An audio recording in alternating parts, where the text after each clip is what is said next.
నా దగ్గర దొరుకుతది మెంతి కూర కట్ట.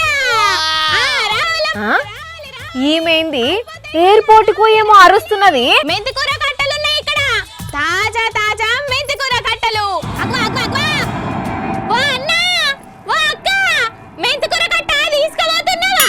ఓ పిల్ల, మెంతి కూర కట్టెలు ఎయిర్పోర్ట్ లో ఎవరు కొంటారని అమ్ముతున్నావు? ఆగు నువ్వు, నేను నీ లెక్కన దమాక్లేందా అన్న? నీ లెక్కన దమాక్లేందా అన్న? అమెరికా పోయేటోళ్ళు అస్సలు మిస్ కావద్దు, కొనుక్కొని పోవాలి. రావాలమ్మా రావాలి. ఓ వెన్నెలా, గా మెంతి కూర కట్టెలు అమ్ముతున్నావేంది?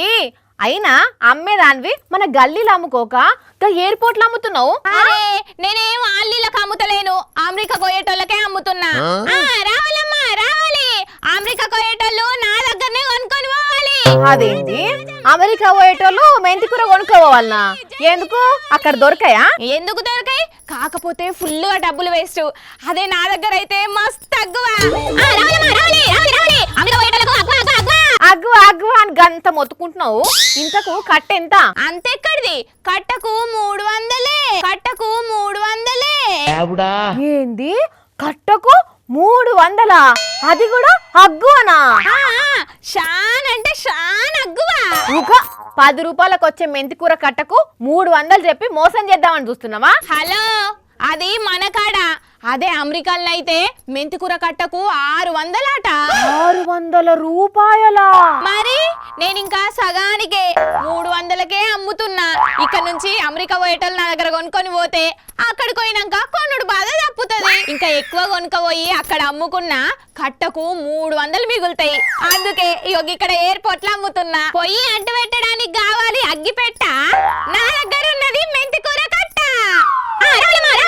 ఓ పిల్ల, ఎవరు చెప్పిండ్రు అక్కడ గంత రేటు ఉన్నదని? నేనే ముత్తగానే చెప్తలేను, ఇంగో ఈ అక్కే చెప్తున్నది ఇను. मेथी और ये है 600 रुपए की ये बन। ఇది వినే మంచిగా ఈ కట్టలని కొనుక్కొని ఎయిర్పోర్ట్ కి వచ్చిన, మంచిగా అమెరికా పోయేటోళ్ళు కొనుక్కొని పోతారని. ఆహా అట్లనా? ఈడ 10 రూపాయలకు కట్టని తెలిసేనాయే. అసొంటప్పుడు ఈ నుంచి కొనుక్కోపోవాలనుకునేటోళ్ళు నీ దగ్గర 300 ఎందుకు పెడతారు? ఇంటి దగ్గరనే 10 రూపాయలకే కట్ట కొనుక్కోపోతారు కదా. కొంచెం కూడా బుర్రలేదు కదా. ఆలోచించలేవా అని ఇప్పుడు ఈ కట్టలను ఏం చేయాలి? ఇంటికి పట్టుకొస్తా, ఇక నువ్వే అంటి పెట్టు. అట్లనే మీ ఇంటి పక్కలకు కూడా ఇయ్యు.